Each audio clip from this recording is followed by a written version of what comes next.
What's up? What's happening? Welcome here to Where in the Sports World. I'm Travis Eldridge. We've got a cool guest this week, a guy that I've had a chance to cover playing college lacrosse since his freshman year at Loyola. But now we're talking hoops with Pat Spencer. He's a player who on the lacrosse field won the Tewaaraton Award, the highest individual honor in college lacrosse, but has since traded that lacrosse stick for a basketball, playing a post-grad year of hoops in the Big Ten at Northwestern, and now trying to chase his dream of playing professional basketball. Spencer currently in Germany, playing pro basketball in Germany's basketball Bundesliga. That's the top level of hoops in the country. And he's just made his way into the Hamburg Towers lineup for the final stretch of the regular season. On this episode, we'll talk about his love of hoops, if he could see himself coming back to play pro lacrosse at some point, and his journey to playing professionally in Europe. It's time to catch up with Pat Spencer right now. We've got Pat joining us now. Pat, our show here is Where in the Sports World, so you got to fill people in. Where in the sports world are you right now? I'm in Hamburg, Germany right now at the moment, playing basketball for the Hamburg Towers. And so, yeah, that's where I'm at in my journey. The journey to get to Hamburg, let's just go from Northwestern. You finish your 1 year of playing hoops at Northwestern, and then you decide you want to try to play pro hoops. Walk people through the different steps you go through to get to now playing professionally in Germany.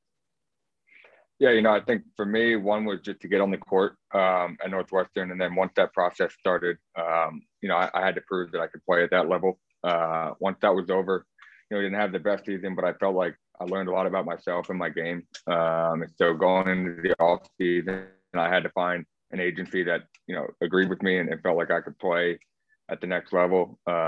Fortunately, I was able to find an incredible agency in Tandem Sports and Entertainment, and aligned with them and just kind of had to figure out the next steps for myself. Obviously, given the fact that I only have 1 year of playing college basketball, I knew my journey would be a little bit different. Add that to the fact that we had an entire year of COVID and a lot of different protocol hurdles to jump over. Definitely set me back a little bit, but it's going to be a long journey for me no matter what. So I found an agency that is along with me for the entire ride. And at this point, it's best for me to play in a high level league for my long-term goals. And so I'm keeping the ball in my hands this year by playing in the German BBL at a pretty high level. Yeah, no, it's a very high level. People that don't know, you're in the same league as like Louisville's Peyton Siva. You got Niels Gaffey, who played at UConn and won a national championship. You got legit dudes who have competed at some of the highest levels. For you, were there other options for you trying to figure it out before you ended up at Hamburg, kind of like on their like training squad, or was that the one spot that really fit? No, like I said, there were some hurdles in the off season. Just had, I'm going to keep that kind of under the rug. I don't want to throw anybody under the bus on that, just professionally. But I had some things in place that unfortunately last minute had to change due to some COVID protocol. Had to redirect with my agency and figure out what the best step was for the remainder of this year. Figure out what would make sense for my professional career and my long-term goals. And so this opportunity came up and, talked it over with my agent and realized that it was probably an opportunity that was going to be worthwhile to make the best of this year. And then, we'll cross that bridge next year and find some real opportunities after that. Yeah. As somebody who's had a chance to talk to a bunch of people in your position where they're playing abroad in Spain or Germany, I think it's fascinating, kind of the recruiting aspect of it, because it's like you're going through college recruiting again. You need like film and game tape, and you got to send highlights out to people and then hope that you find a match. What was that process like for you? Yeah, a lot of that takes place on, the agency side. For me, it's more so about taking care of my game and taking care of the things that I need to take care of. I let, my agent handle the professional side that way. He knows my game. He knows what I can bring to an organization. And so I trust that he'll find an opportunity that's worthwhile for me. But yeah, definitely a different recruiting process for sure. A lot of these teams haven't even seen a guy, it's not like college lacrosse recruiting where those coaches are lined up on the sidelines every summer watching these kids play. A lot of it's word of mouth. A lot of it is, obviously film, but a lot of it is just system based too. Can you fit within an organization system? So, but like I said, a lot of that's handled by my agent and the people in the background.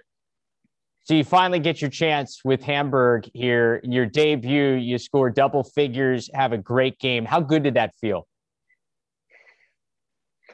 It felt great. I mean, I've been waiting for the entire year to just get back out and compete again, at whatever level that might be. You know, I've played organized sports my entire life, so to have almost an entire year off was definitely a bit unique. So, but yeah, I mean, to have it happen in that fashion and to be able to step in and help the team get a win was big time.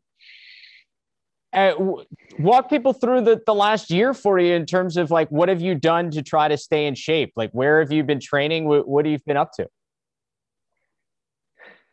Yeah, it's been quite a journey. Like I said, I only have 1 year of college ball, so I knew I needed a ton of work this offseason. Completely had to reconstruct my shot and get things to where I wanted to get to. Fortunately, I was able to find a trainer who was in my area for the entire summer. He was actually working with one of my buddies who's Admiral Schofield. He was in town working with him. He was with the Wizards. And then Omer 7 from Georgetown was also in the area. So we all three worked out together. Trainer's name is Ben Belusi. And so we had a core group of 4 guys that were working out 6 to 7 days a week.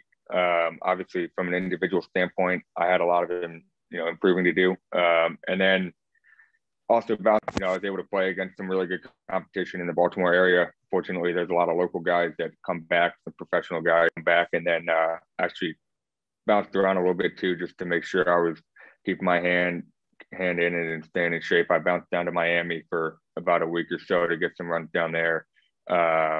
Went up to New York to meet with my trainer. And so just stayed busy. Like I said, there's a lot that I needed to work on, still will continue to improve, but the journey's been quite a unique one, but I knew that going into it.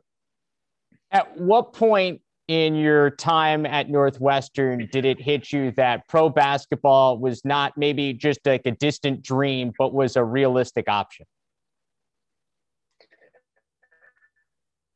Yeah, I mean, to be honest, I thought it was before Northwestern. Like, I think that it's always been, that's always been my career goal. I've been playing basketball through college, in the summers against some professional guys. And, I knew they were down the line. Still had an unbelievable passion for the game of lacrosse at the time. And so I wanted to make sure I stuck with that all the way through college. But I knew deep down that my professional roots were going to be in the game of basketball. When you make your way over to Germany, does the lacrosse stick end up in the carry-on? It doesn't. There's very limited space on the plane, so it hasn't made it over here. But I believe it or not, I've been in contact with a former buddy of mine who's playing in the PLL, Romar Dennis, and so small world enough. His high school coach actually coaches a team over here. So I think after this season, given the protocols, I don't want to get anybody sick right now, but the season, I'll probably link up with them and go to a local clinic for them or something. Hey, where is lacrosse fall in your life now that obviously you're playing a different sport at one of the highest levels that you can play at, but there has to probably be part of your heart that's still in lacrosse. Like, where is it in your life now? Oh, yeah, absolutely. First and foremost, I mean, I'm a Greyhound for life, so I watch all those guys' games. I still have some teammates and guys that I consider to be some of my best friends playing. So I watch all those games, and then so occasionally I'll be able to catch some games on like Saturday. Most of the time it's a Loyola game, but if there's a good game on, I'll take a peek. So it's definitely it's definitely not out of my life. It's just unfortunately I'm not playing it at the moment, but doesn't mean I'm still not watching.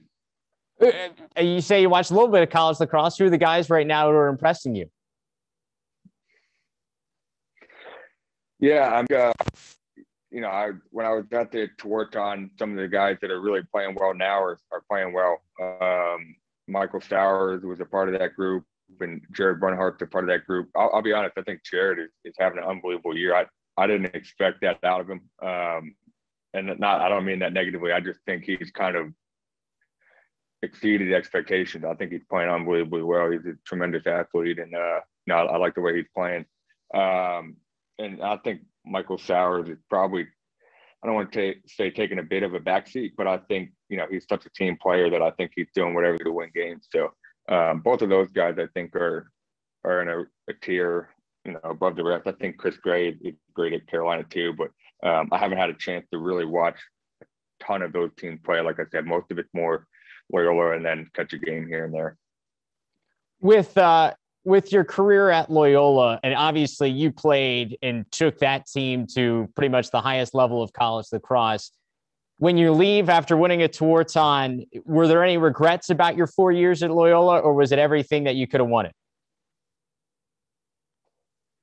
No, only regret is not getting it done. I think just competitively, I wish we could have brought a title back, but no, there's no regrets. I mean, the unbelievable experience for my family, myself, and made some memories and relationships that are way beyond lacrosse and will last a lifetime. So yeah. Could you ever see yourself playing pro lacrosse after chasing the basketball dreams over?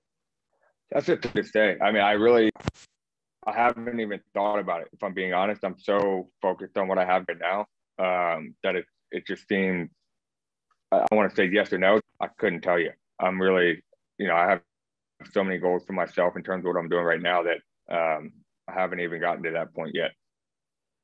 When you go back to high school, because obviously, I mean, I think you're not alone in this. I think there are a lot of people who are great at one sport, but there's a different sport that maybe like holds a really special place in their heart. And for you, it seems like that was basketball, despite the fact that you got great opportunities in lacrosse.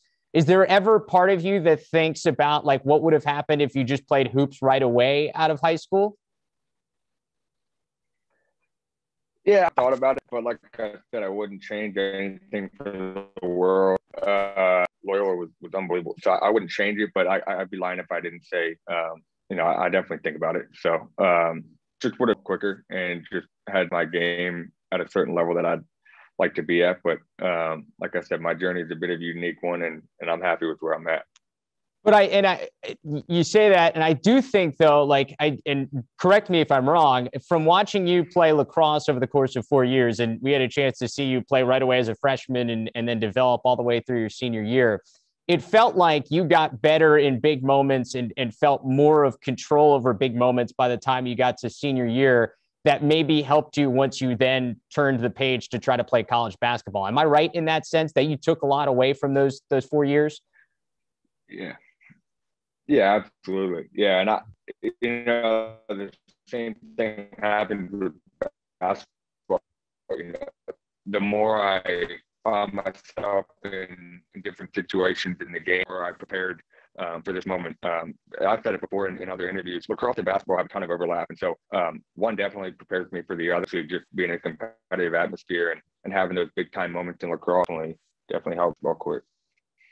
Your brother Cam had a nice little run at Loyola here as they made a NCAA or a conference tournament run. What have you seen from your little brother now playing for the Greyhounds on the basketball side? Yeah, had a heck of a run down the end of the season. He's been hurt. He's been banged up, and so we got to get him healthy. He's had a rough last couple fighting, a hip injury in senior year, and so he seems to finally be getting a little bit better. He was fighting through it for the team for the end of the year, just trying to make an NCAA tournament run. But they have a really good core group. They have a great coaching staff, and so I'm excited for him. I hope he can get healthy, and obviously this summer we'll be working both of us to get better and pushing each other. All right, so compare the two experiences for me. Playing lacrosse in college at the highest level and playing college basketball at the highest level. Yeah, they're totally different. But at the same time, there's a ton of similarities. I think the biggest part for me was the fact that I think Wrigley has one of the best game day atmospheres to offer in all of college sports. I think there's just an incredible atmosphere. When you step into that stadium, you can tell everybody's there because they love the sport of lacrosse. They love being a part of that environment. And honestly, I think it's got to be a top 5 place to play in all of college lacrosse. It's an unbelievable venue. So, you go from that, and then you go and you start playing in arenas where it holds 40 to 50,000. It's definitely a different experience. But at the end of the day, both of them, hold a special place in my heart. I think I wouldn't trade it for the world, the experience I had at Ridley. And at the same time, getting to play in front of 40, 50,000 people in packed arenas was pretty exciting too. So let's circle back to now you playing pro hoops in Germany. Obviously, your team had some injuries and allowed you to slot in there. What's the goal here in the last stretch of the regular season? And then hopefully be part of a playoff run for Hamburg. Yeah, I mean, the goal is just to keep the level of play up. We've had a couple guys get banged up here and there, unfortunately, but we're coming up on the playoffs here within the next few weeks. We have 4 more regular season games, and I think, if I'm not mistaken, we have an opportunity to still move up and get a little bit higher in the rankings here. So I think obviously that's the goal down the stretch. And then playoffs are anybody's game. We've given ourselves the opportunity, the team, obviously before I got here, but since I've been here, we've given ourselves the opportunity to be in the playoff picture, and that's all you can ask. So right now we're focused on obviously the next game on Thursday, but down the stretch, it's making sure we put ourselves in the best position to be successful. With that being said, for you individually, what's the level of play difference been like from whether it was training in the summer to playing at Northwestern to now playing in Germany? What's the transition like? I think it's completely different. And I say that because I feel like I put a lot of work in this offseason. I'm a completely different player. So I'd be lying if I said it's even comparable from a Northwestern standpoint, because I played okay in Northwestern, but if I'm being honest with myself, personally, I wasn't happy with how I played. And so this offseason was big for me, going for 7 months straight, doing 2-a-days, 6 days a week, and just getting myself and my body and my game to where it needed to be. I feel like I'm a completely different player now than I was, a full year ago. And so, the level of play over here is obviously a little bit higher. It's a professional level, and these guys have been playing for quite a bit. But, I feel like I'm ready to make that next step, and I'm obviously going to continue to improve and keep working. But, I'm happy with where my game's at in terms of my level of play compared to a year ago. You mentioned your body. Are you bigger? It looked, just from the pictures and video, it seems like you're a little, you bulked up a bit. How much did you bulk up? Yeah, I haven't bulked up. I just lost, some of the weight that I wanted to lose. Basketball is a little bit different, in terms of shape. I carried a little bit more weight in my legs for lacrosse. I used that physicality in my lower body in terms of backing down defenders and just, utilizing that size a bit more. Basketball, I'm going to have to cover some smaller, quicker guys. And so I knew I was going to have to get my legs into shape, and, the upper body strength was there before, and I just tried to maintain that. But it's more so about making sure my body's in basketball shape, which is obviously a little bit different than lacrosse. Pat, we appreciate the time, man. We can't wait to see you back in action on the floor over there in Germany, and then can't wait to continue to watch your career. Good luck. Awesome, man. Thanks for everything. Thanks for supporting.